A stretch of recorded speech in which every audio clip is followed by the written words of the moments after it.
And we were really fortunate. You know, one of the cool things about working at a rocket company is even our vendors think that we're cool. So there was a vendor called, and can you guys hear me in the back okay? Oh, yeah. Okay. So these microphones are just for the recording. I don't think they actually do anything. So No. We had a company called Autodesk that makes CAD software. They wanted to come out and do a customer story about Firefly because we have rocket engines and it's cool. And while they were out there, I met Scott Edwards, who made this documentary. And I said, well, what are you doing? And he goes, I'm a documentary filmmaker. And from when we started Firefly, I was like, you know, this is probably not going to work. But if it does work, it would be really cool to be able to show people how we did it. So I convinced Scott to do a documentary. That crazy bastard followed us for 7 years on his own dime and made a movie about the whole thing. And it came out pretty cool. That's me at the very beginning of this whole thing. Everyone, thumbs up in the room for a go. Avion software in the other room, you guys go. Tom on prop, I said go. The guy is a genius. And so I said, I'm in. What do you need from me? 3, 2, 1. Guys, let's see if it's on. Hold on. You don't even know if the damn thing's on fire. Fuck. Get everybody inside. This could blow the window out of this glass, so stay away from it.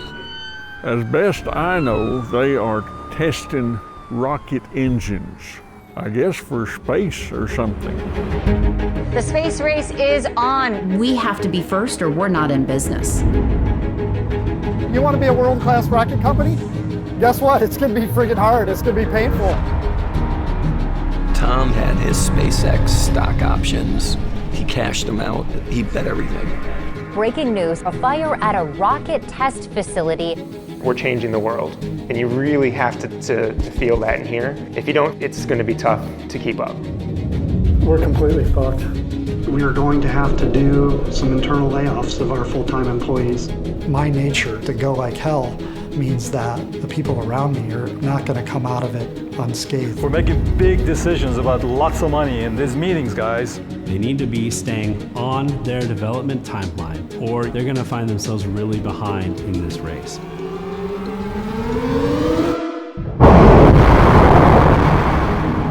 You know, you may think that you're not good enough to do this, but you are. He is a man who has vision. We have the best rockets, so when we get to space, we're just going to dominate. Go launch the whole thing, become famous, then rich, and then move on from there. We're going to launch that rocket. It's going to be unimaginable. I have every hope that they're going to make it. 5, 4, 3, 2, 1. Okay, could be scary.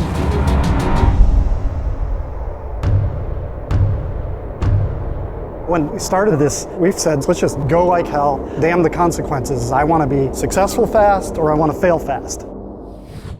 And in that process, as you saw, we actually went bankrupt. We shut down, we started back up again. We did successfully get to space, and that is actually just the beginning for this company. So probably if you look at, you know, what comes next, where do you go for an exit? It's probably like 3 years or something to start getting profitable and putting the company into a space where you could go do an IPO or something. Mm-hmm. And to me, it's just amazing to have such a long-term vision on a project like this.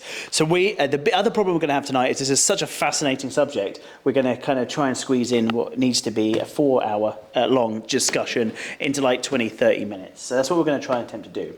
So I would like to start off us in this one place, which is that beginning stage, that tumultuous stage of the company. Why the heck did you get involved in this? Yeah, so you saw my friend Tom Markusic, and I went to school with one of my best friends, Krista Markusic, who's married to Tom.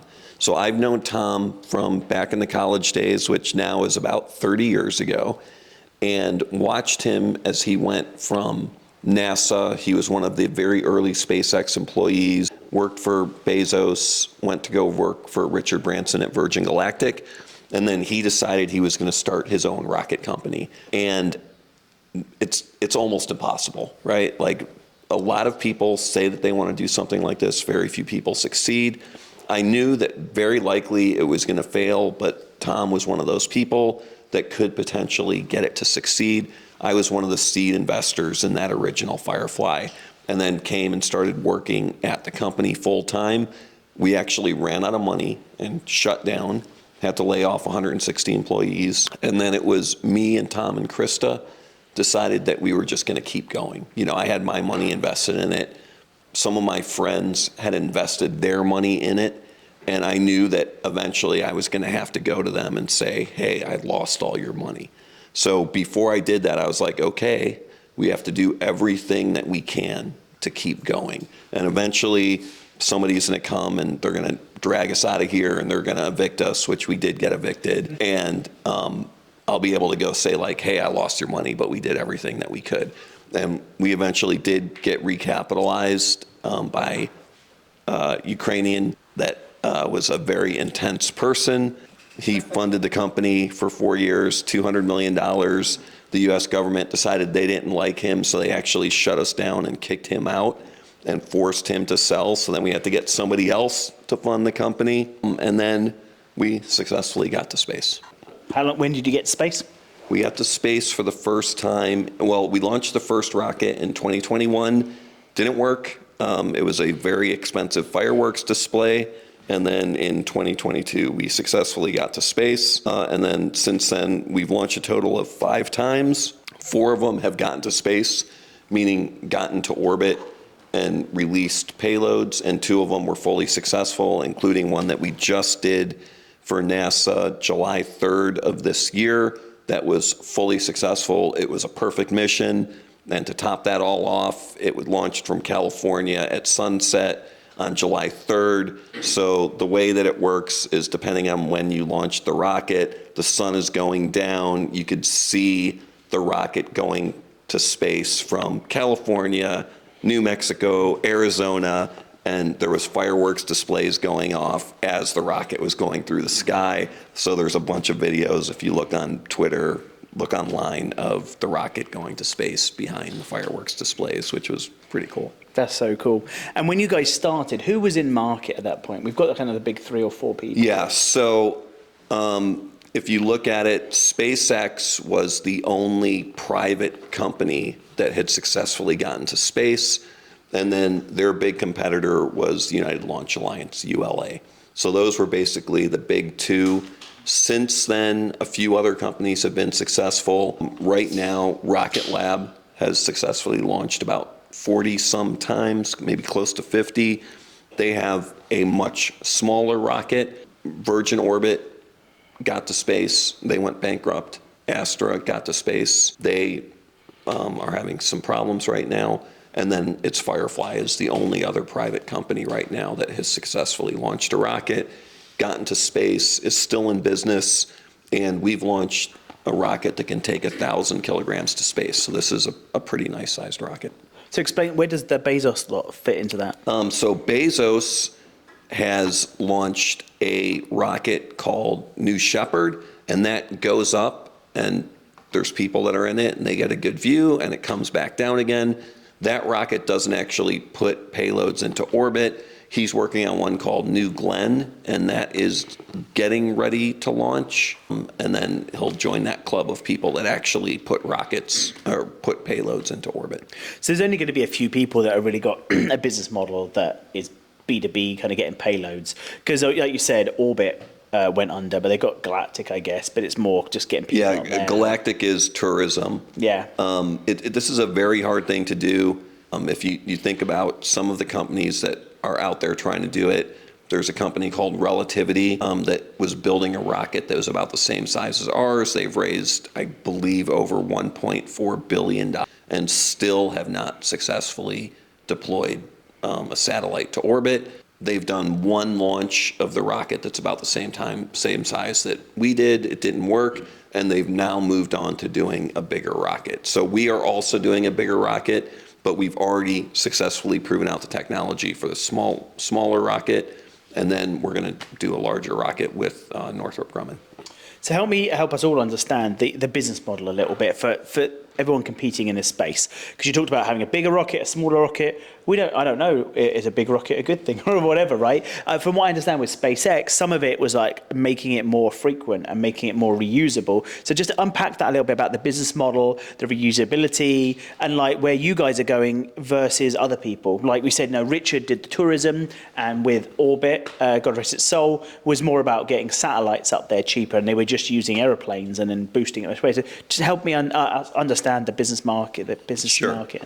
So if you think about orbit is basically, you can go up and you can come back down again. To get into orbit, you have to go up and then you have to go sideways about 18,000 miles an hour.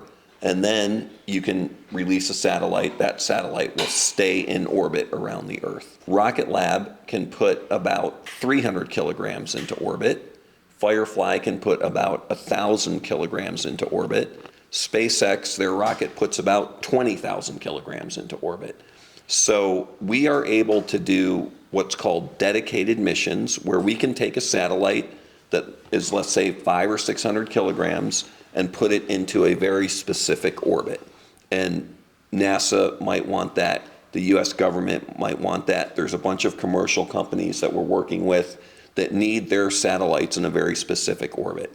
Rocket Lab can do much smaller satellites. SpaceX can do a bunch of satellites at the same time.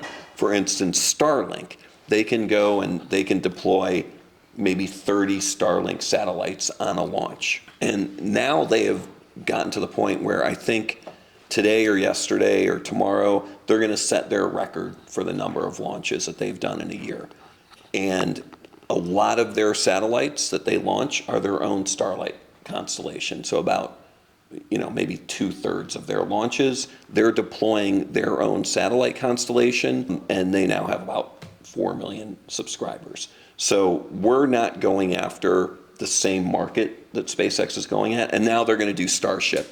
And Elon's goal is Mars. So everything is getting bigger and bigger. We've done our small rocket. We're going to do our medium-sized rocket, which will be about 16,000 kilograms to orbit.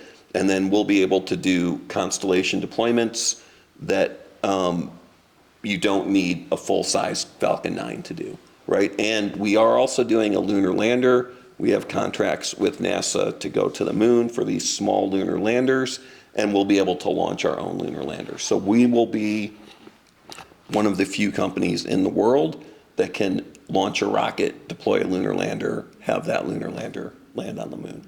So, and I'm jumping ahead a little bit, but this is the very exciting thing that we're about to do is we have a lunar lander called Blue Ghost. We're part of a contract with NASA called Commercial Lunar Payload Services, CLPS.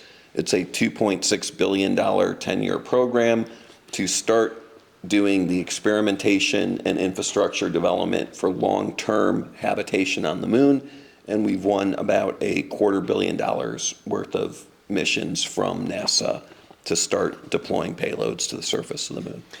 And that's kind of a big deal, because when was the last time we went to the moon? The last fully successful US lunar mission was during the Apollo days. So there's been 2 attempts through this CLPS program. The first one had a problem as they were leaving Earth orbit, didn't make it. The second one landed on the moon and then fell over. So Firefly is going to get the opportunity to go next, and we may be the first successful US lunar landing since the Apollo days. And if we stick to landing, we will be the first commercial successful lunar landing ever. So it's a big deal. Like, we're excited about it. And so, if you look at it from, we went bankrupt, we shut down in 2016, we went bankrupt in 2017, and now we are going to attempt to land on the moon in 2025. Not a big deal at all. Not a Yeah, big deal at all. And so that makes me think about who you are and why you're doing this still. And when I was looking around the website, there was a lot of talk about ethics and stuff like that as well. So talk to us a bit about your background and why you were so tenacious to be involved as a co-founder and the ethics that leads to today.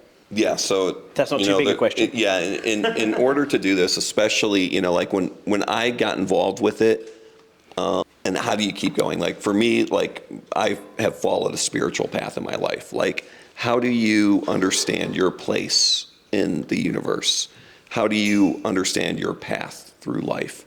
And so my path through life brought me to this thing that is larger than myself. So it was an opportunity to do something that was larger than myself, that used a lifetime of skills that I developed.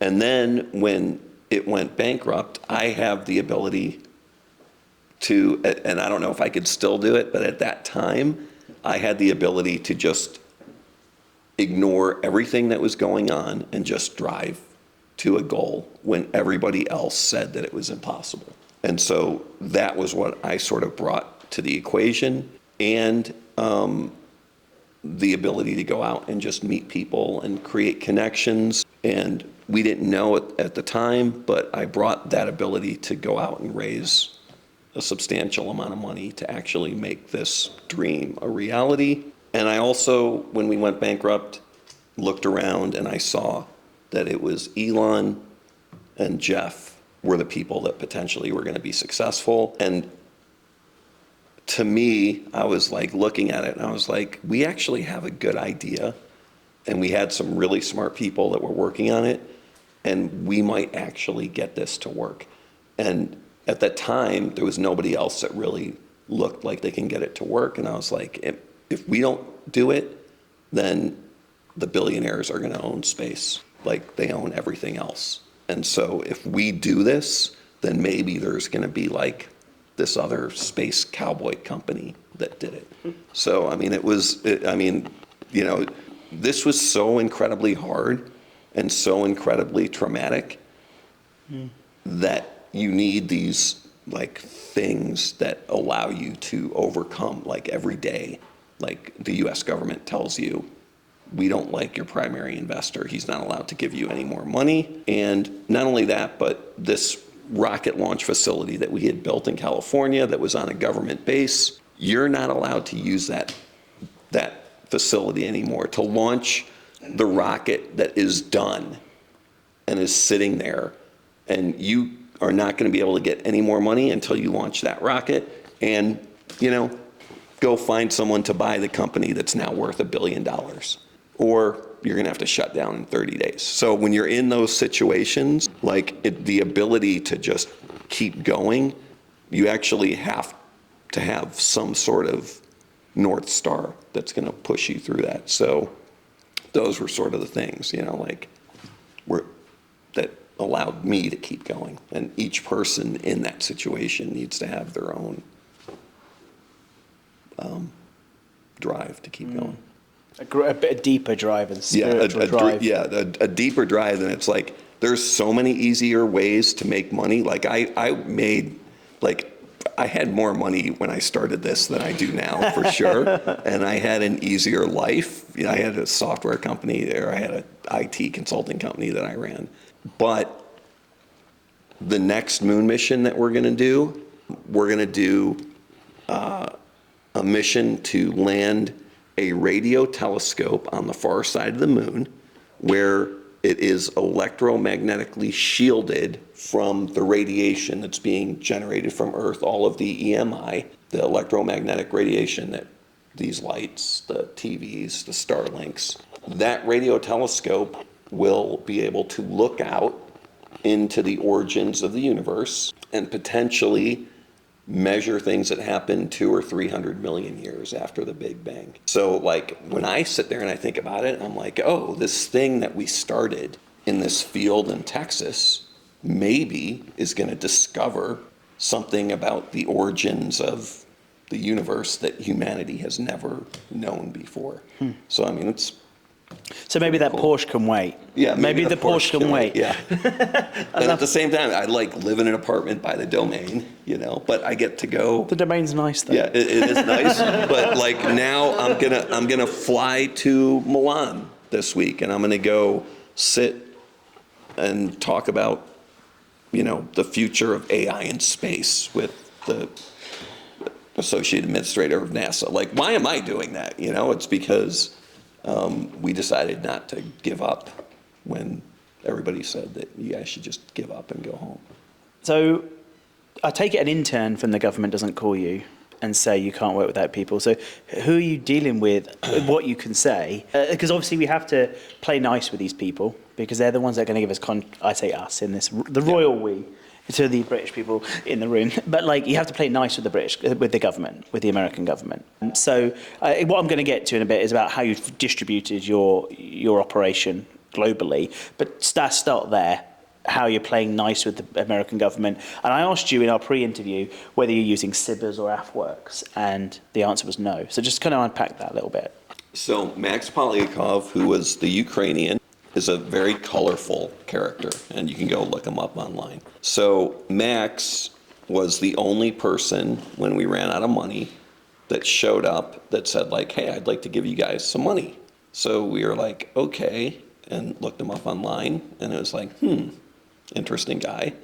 So we called up the FBI and we're like, hey, what as about... you do, by the way. What's that? You called the FBI up. Yeah. I don't have the recent number. Maybe Yeah. So because we build rockets, and rockets, if you sort of take one step back, it's actually a missile. It's an ICBM that is more like our ICBM that we've built is at a higher technological level than a country like North Korea, right?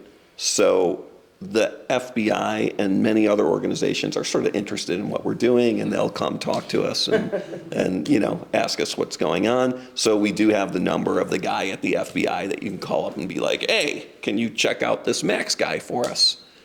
And they said, you guys can do business with him if you want to, but I would just be careful.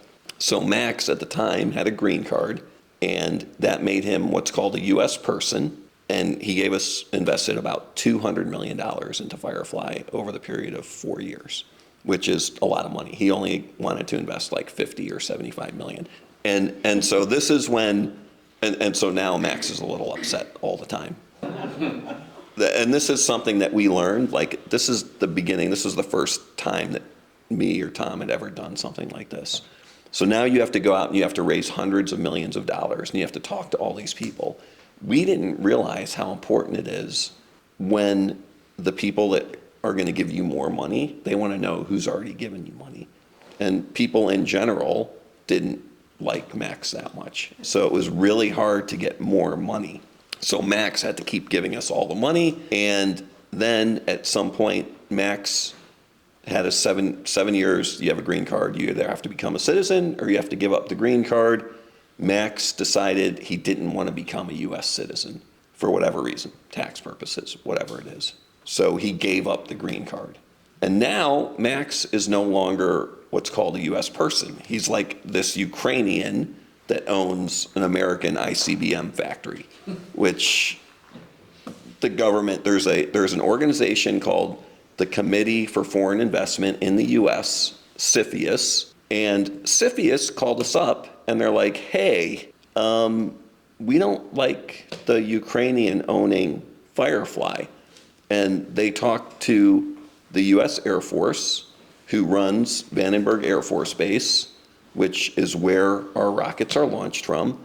And they were like, maybe you guys should not let them launch rockets. So now the general that runs the Air Force Base sends us a letter as we're about to ship the rocket to Vandenberg to launch it and says, you guys are not allowed on the base anymore. So they kicked off everybody at Firefly from the base, and we were all sitting in Austin with a rocket with no money, about to run out of money again. And we had to go find somebody to buy out Max Polyakov, who owned 50% of the company that was now valued at $1 billion. So he owned about $500 million worth of Firefly stock. We had never successfully launched a rocket. And when 8 Industrial Partners, who's a big aerospace private equity company, came in, they bought him out, whatever that deal was. We again had and this has happened to us a lot, we had less than 30 days of runway left when that deal closed. So, and at that point we had 400 and some employees. That's how you get gray hair. Yeah, people are like, you look a lot different in that movie than at the beginning. I was like, yeah, I feel a lot different. When's that documentary meant to come out? So Scott is now shopping it. He's trying to find Netflix to buy it, or we basically allowed him to come in and film, which Max didn't like. He's Ukrainian, so we shut down. We started back up again. I was still friends with Scott. When we actually shut down the company, Scott wasn't there. Tom is walking out to go lay everybody off, and I go, Tom, should I film it? And he looks at me and he goes, I don't care. Do whatever you want to do. He had other things on his mind, so he walks away. And I'm like, well, if this is the last day of Firefly and I film it, I guess we'll have something to remember it by. And I go, if this somehow we come back from this would be an amazing scene in the movie. Mm-hmm. So I went and I filmed it. And it's a scene in the movie. Tom's crying, he's shutting down the company, telling everybody it's the end of the road. And then the company comes back. So Scott followed us for 7 years on his own dime, made the movie, it came out phenomenally. Max, I had to convince him because Max was like, it's bad luck. You can't film it before it happens because it's bad luck. And I'm like, Max, if you don't film it while it's happening, then it's just a bunch of people talking about what's happening. It's not, we actually lit a rocket on fire, and the entire police and fire department from Briggs came and they shut down 183 in both directions, evacuated everybody in a mile radius. And, Scott's there with his video camera and he's sitting in the middle of the street with us videotaping the whole thing. So he's now trying to pitch it to Netflix. So if anybody knows the CEO of Netflix, let me know and I'll connect him. Do you know the CEO of Netflix a little bit?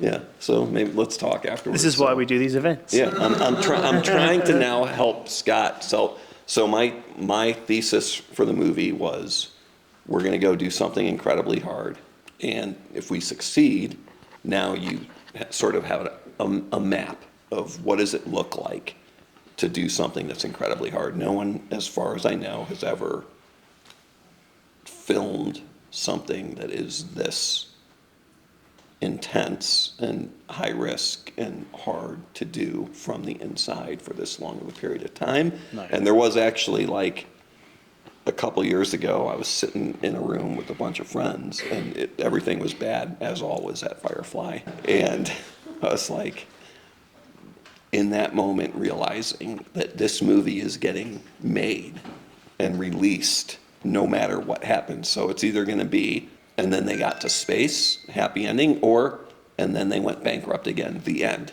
And that movie was getting made, and I was like, oh shit, we better get a good ending for this movie. Yeah, the Fair Enough one, she went to prison in the end. Yeah, I mean, yeah. So we won't have that one. There was when we were watching the Fire Festival documentary, I was watching it with Tom and Krista, and we were like, oh, this could have been us. When is your lunar launch? So the lunar lander right now is at JPL. They're letting us borrow their testing facility, so it's getting tested. And it will be shipped back here, and then we're working with, we're going to launch it on SpaceX, so we're working with them on the date. But if everything goes well with the testing and we do everything okay, it will launch before the end of the year, and then it takes about 45 days to do its loops around the Earth and pick up some speed and get checked out, and then we'll land, end of January, middle of February, depending on when we launch. So I'm going to open it up to questions in a minute. I want to hand you the mic so we can hear everything. So I've got one more question. I'm going to be selfish because I've got the mic right now. And I just want to ask about that distribution of like other locations other than the US to launch from.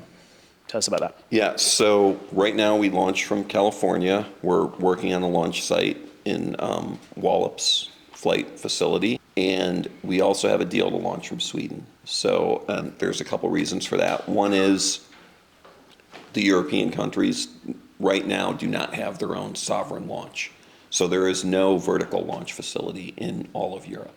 So everybody wants to have their own sovereign launch facility. It's a big deal. We have a deal with Sweden to do it. And it's also an imperative just in general from a security perspective to have launch sites that are spread out over the world. If, for whatever reason, an adversary decides that they want to take out US-based launch sites, having another launch site still allows you to launch a satellite. Something, if you guys look it up, we did a mission called Victus Nox for the US Space Force last year. It was a responsive space launch. So we basically had a rocket ready to go, And they gave us a call, and within 24 hours, we encapsulated the payload, which is put it in the launch segment, attached that to the rocket, went vertical, fueled the rocket. We're ready to launch in less than 24 hours, and then launched within 27 hours at the first available window. And that beat the previous record of 21 days. So we went from 21 days to 24 hours. Amazing. No one thought that that was possible to do. And basically the purpose for that is somebody takes out one of your satellites that deprives you of the capability of that satellite. We proved that within 24 hours, we could launch a new satellite to replace it. So that is a deterrent from other countries using anti-satellite weapons to destroy our satellites. So like the 4-star general that was running this program, before we did this launch, he came, General Gutlein, came to Firefly, sat us down in the room, and he goes, "This is my program. I created this. I need you guys to be successful." And he left. And mic drop. Yeah. We're like, okay, no pressure. So we did it. It was successful. And then we got a call from him like a couple months ago, and he's like, "Hey, I'm in Austin. I want to come talk to you guys." And we're like, now this guy he was a 3-star at the time, and now he's a 4-star.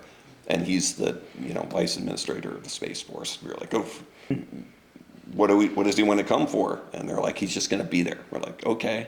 So he shows up, and he's like, "Get everybody together." And so we got everybody together, and he got in front of all the employees that are out at the rocket factory that we have, and he goes, "I just wanted to come over here, and I wanted to thank you guys. You guys demonstrated a capability for the United States of America that we have never had before, and I just wanted to come here, and I wanted to say thank you." And I was like, oh, wow. I mean, that's class act. No, I agree. That's amazing. That got me that one. Yeah, it's good to see what Space Force are up to a little bit. We kind of, because it's a little bit secretive about what they're up to, so you're really helping with that defense. That's amazing. Yep. Right, so we're going to open up to questions. I'm sure we've got loads of really, really good questions. I'm going to give up my mic and pass it around. Like I said, it doesn't amplify anything, so please project your voice so the whole room can hear it, but it's helpful for the camera to pick it up. So who's first? Well, you're a bit closer, so you can have it, just by proximity. I have the advantage here, yes. So, two-part question.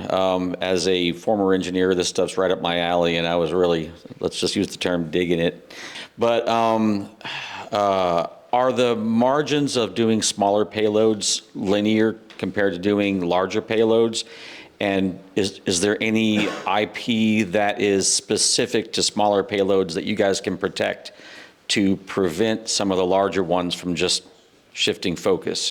So I'll try and answer that.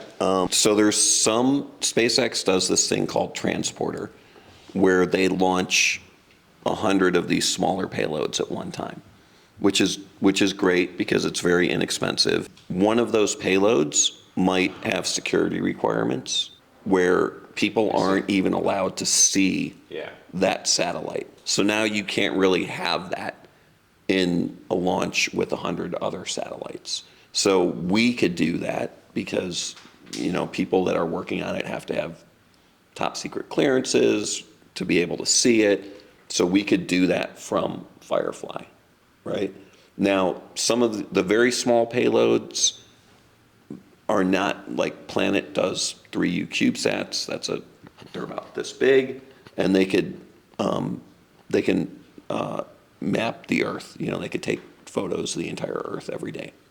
A satellite that can really get good resolution has to be a little bit bigger. So now maybe those satellites are a couple 100 kilograms, and maybe we could launch 4 of those at the same time, and that's valuable to a company that's doing that. So it's how valuable, because our rockets are about $15 million for that 1,000 kilograms. A SpaceX rocket is about, let's say, $67 million for 20,000 kilograms. So there on a per kilogram basis is much cheaper, but you have to go where that rocket is going, or you have to buy the entire rocket to do a smaller payload.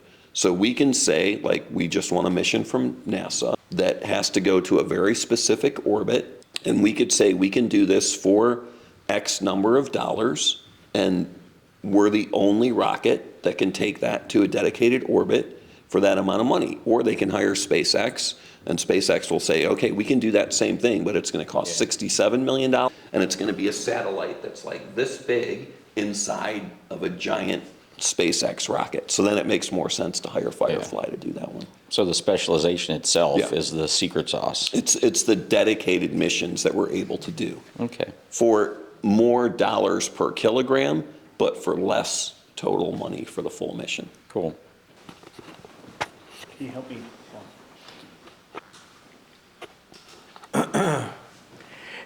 We were talking earlier, Eric, and listening to you now. Just want to say, I think everybody in the room can agree that that part that you were talking about in the interview with like the North Star and like just keep going and driving forward.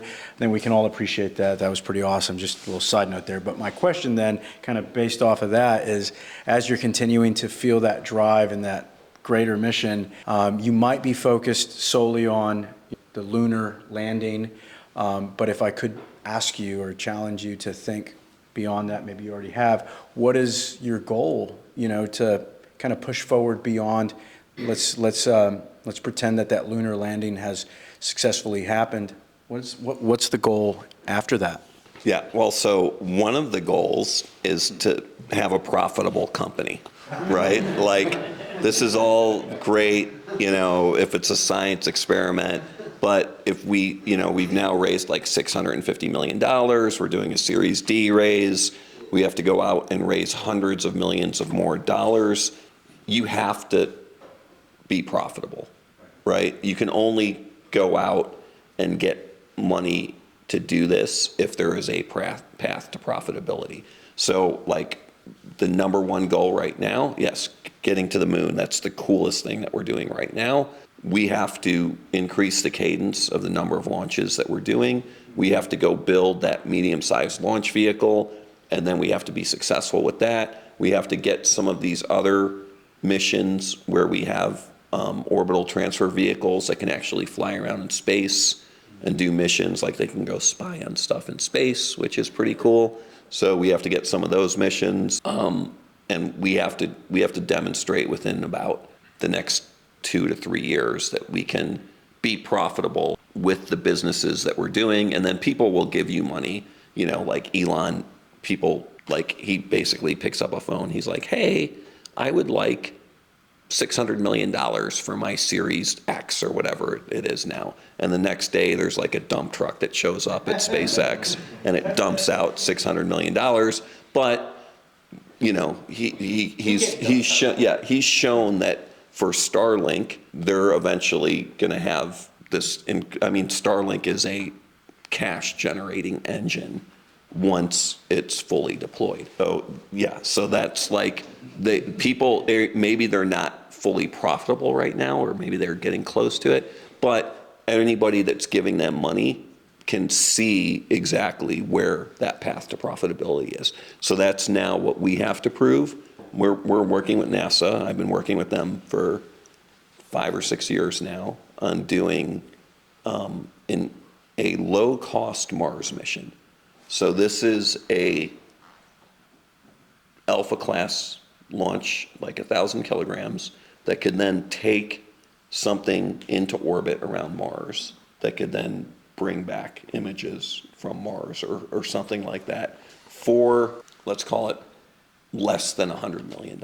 So a current Mars mission are multi-billion-dollar missions that only take place, you can only go to Mars every 2 years because of the transfer orbits that you have to do. So now we only do these multi-billion-dollar missions every 2 years or every 4 years. If we can do these $100 million class missions, then we can do multiple of these missions every 2 years. Right? So you have multiple shots on goal to do these successful missions. So, I've been working with these guys for multiple years now to just start this program that can potentially get funded, and then maybe Firefly can do the first ever commercial Mars mission, which I think would be pretty cool.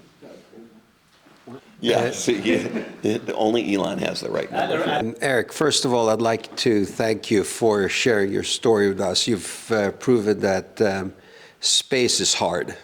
And I don't know if there are any space programs that have come on schedule and on budget. I think most of them have overshot that. So really, congratulations to you and your team. I wanted to pick up on the market segmenting from heavy launch lift to dedicated rides. Correct me if I'm wrong, but I think 70% of the demand requirements today are really the large LEO programs, which leaves the remaining 30% for the small to medium-sized launch players. Now, the key procuring entity is really the US government, primarily. Is that enough of a market for the light and medium players to sustain and scale? Yes, so I would say that we want to have like a 50-50 mix in between US government and commercial. There are a bunch of commercial constellations. If you look at Planet, if you look at Spire, if there's a bunch of these constellations, Capella, that hopefully are going to have unique orbits because that's what they need to do in order to do the correct imaging that they want to do. And we could launch 3 or 4 of those satellites at the same time, and that is worth it for those companies, right? And then in addition, you have the US government is launching thousands of satellites so basically what the US government figured out is they can spend $500 million or $1 billion on this very exquisite satellite that sits in a geosynchronous orbit, which is like 22,000 miles away from us, and it like looks at the same piece of Earth, depending, because it sort of rotates with the Earth. Or you can put many hundreds of satellites in low Earth orbit, and they all are going really fast around, and you need to have a bunch of those to be able to map the Earth or to do that mission.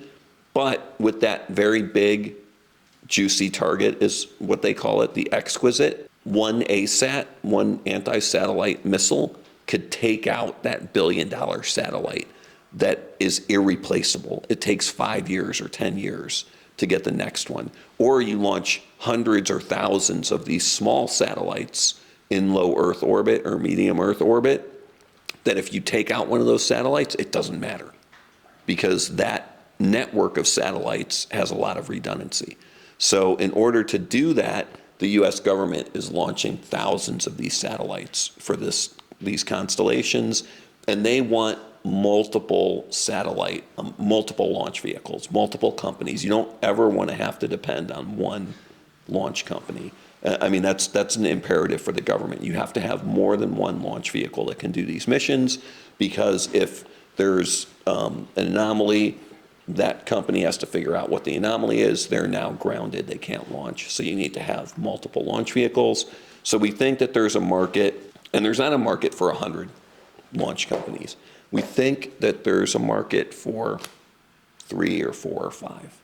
And we think that we will be one of it's going to be SpaceX, ULA. They're now trying to sell ULA. Probably Blue Origin will be successful. That's Jeff Bezos' company. Rocket Lab is doing the small launch things. They're also trying to do a bigger rocket. It's a race. There's no guarantee that any of us is going to get there.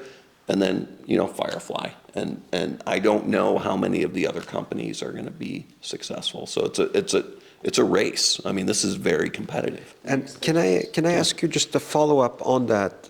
Do you see any supply coming online from countries, say, outside Europe, like India through Israel, or some of the Asian providers like South Korea and Japan? So China has a bunch of their own rockets that they're building, and they're successfully doing it. U.S. companies aren't allowed to use Chinese rockets. They don't want to. India has their rocket programs. They're trying to commercialize it, but they do most of their own government launches. Japan has a program, super expensive, not competitive price-wise. And Europe has their ESA systems also. They're trying to compete. Arianespace is trying to compete. Every country wants their own launch capability, because you never want to have to be dependent on another country to launch your defense satellites. So, even, for instance, Japan, they're not competitive price-wise. They are never not going to have their own launch vehicles because they want to be able to launch their own satellites, right? Because if let's say the US is the only country in the world that can launch satellites, that's not good. People would rather lose a lot of money and have that capability than trust that the US is going to allow them to launch their satellites. So it's a distributed market. Really, the money is being able to launch these commercial constellations. Like even though Amazon has their Kuiper constellation they want to launch, and even though Jeff Bezos has his own rocket company, he's also bought capacity from ULA and from Arianespace and basically sucked up a bunch of that capacity because he has to launch so many satellites that he can't do it all himself. Does Firefly have plans to build their own launch facility? That way you no longer have to... So we're working with the guys in Sweden, but we're not ever going to build, I don't think, our own launch facility. Hopefully the U.S. government now likes us ever since, Max left. So we're now buddies with them. Like General Gutlein, came to visit us multiple times. I wouldn't say he's my buddy, but, he at least likes me. We successfully did the program that nobody thought that could ever be done. So we will build launch facilities on other people's property. I don't know that we're going to build our own, but maybe. I don't know. Probably a couple more questions. Okay.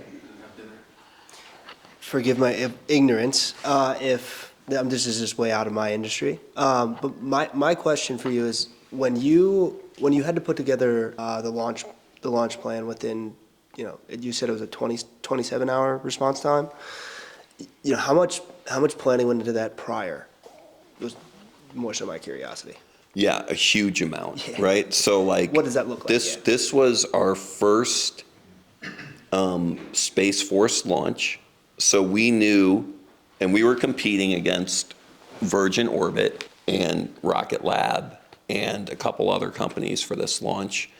And we knew, and this was one of the things that I did the pricing for this one, because we knew that the U.S. government had $25 million in their budget for this launch. And everybody else knew that there was a $25 million budget. And all of these companies, this was basically for the smaller rockets, like SpaceX was not competing for this one, knew that 25 million was there. So when we did the pricing, I was like, I know that those guys are all going to go for the full 25 million. This is a critical launch for us. So we underbid everybody and we won the launch, but we won the launch where we're not making, as much money as we probably should have. But we now have this launch, this first ever truly responsive space launch. We had to have our guys out there. Everybody's on, you're eventually going to be on call for 24 hours a day. There's a facility that you have to have, payload processing facility, that you actually have the satellite stored in, that you put it into the payload fairing, that you encapsulate it. We had to go build our own facility for that, right? And we did it in 4 months, which was incredible. And the Space Force actually gave us a little bit of extra money so that we had our own facility. And then we had to practice over and over and over again how to do this. I think in the proposal, there was 2 practices. We did way more than 2 practices. And we paid for all of that ourselves, right? But we had to build new equipment to be able, typically you encapsulate into the payload fairing, which is that top part of the rocket, and you put that onto the rocket, and then you take the rocket to the launch pad. But we couldn't do that in 24 hours. So we had to have the rocket sitting in the launch pad, and we had to create new procedures for taking that payload fairing and mating it to the rocket at the launch pad. And that was what allowed us to do it within the 24 hours and just practice that over and over again. So, I mean, you know, they got a really good deal for that mission, but we also got the opportunity to do it. And if you guys go and you look it up, there's a video that we put out for it. It's called Victus Nox. And because it was a responsive space mission, normally everybody knows when rocket launches are going to be. Nobody knew when this launch was going to be. So like all of a sudden, and again, it was one of these sunset launches, all of a sudden, when nobody knew there was going to be a launch, there's a rocket getting launched. And so you have like these kids playing soccer, and they're like looking up and they're like, it's a rocket. And people are like, what is going on? So that was very cool. Thank you. Yeah. It's over here. Is that our last one? One more question from Doyle. Yeah, okay, then. Thank you. You mentioned earlier your goal of profitability, how cadence would help with that. What's your limit? What's limiting your cadence now? Is it customers or your manufacturing, or and also is reusability important for you? Yeah, so reusability first. For the small rocket, which is called Alpha, it takes 1,000 kilograms to orbit. To reuse a rocket, there's different ways of doing it, but the way SpaceX does it is they fly it back and they land it. It takes fuel to do that. With the smaller rocket, you use all of the fuel to get to space, so you can't reuse it. With the next rocket we're building, the medium launch vehicle, we'll have enough fuel to come back and land it. So we will start reusing those, not immediately, but we're building it for reuse. And I'm sorry, what was the first part of the question? Oh, and then just what's your limit to? Yeah, so now we learned how to build this rocket, and at the beginning it's like this science experiment that you're not really sure if it's going to work. So each rocket is an individual work of art, but we knew that we were going to have to build cadence. So we actually built a rocket factory, and now it's like, okay, you know how to do it, but now you have to do it over and over again. You have to test it over and over again. So you have to increase your testing capability. So now that, I mean, it's hard. Like rocket science is super hard, and building rockets and getting it to be successful is very hard. So now next year is the year that we have to like, okay, we have the plans to build the rocket. We know how to do it. We have the rocket factory. Now we have to start building more of them. And so this will be this next year. 2025 is going to be the year that, you know, we want to launch 5 times next year. Great, thank you. I want to thank you. I think we're all really proud to have you here, proud to have you in Austin. It's been a great interview. So thank you so much. Yeah, thank you for having me here. Thank you all. All right, guys, that was awesome. Thank you, Eric. Real quick, so next week we have Shay Sagrapur, and Shay was actually like, when you guys were watching that video, and there was a guy that was like, we're making big decisions with a lot of money in this room. That was a guy named Shay Sagrapur. He was our CTO at the original Firefly before we went bankrupt, and he's now the CEO of Cesium Astro, and he's a fantastic guy. He's actually the guy that, like, when I came in and I was the IT director, I would sit in Shay's technical directors meetings and listen to him drill people on what was going on with the rocket, and that's actually how I learned a lot about it. Well, hopefully you can make it. Yeah. So come say hi. Yeah, I'm actually going to be in Milan for the conference. But sorry, it's hard. I know.